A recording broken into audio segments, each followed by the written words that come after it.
Welcome back to another edition of GG Cooks Healthy Meals. In this video, I'm going to show you how to make these stuffed ham and cheese croissants. Let's get to cooking. These are the 5 ingredients you'll need to make this delicious recipe.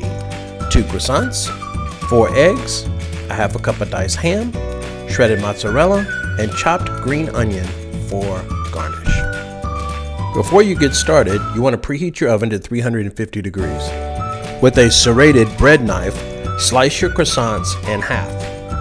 And this is what they should look like, just like this.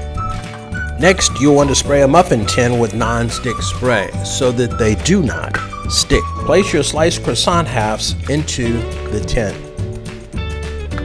Push them all the way down to form a little nest. Use a small glass to form a pocket in each one of the croissants.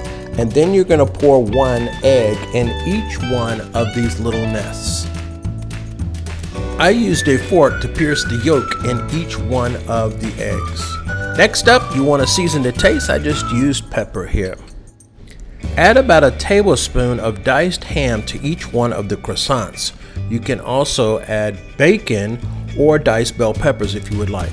The last step is you're going to add your mozzarella cheese, about a tablespoon to each.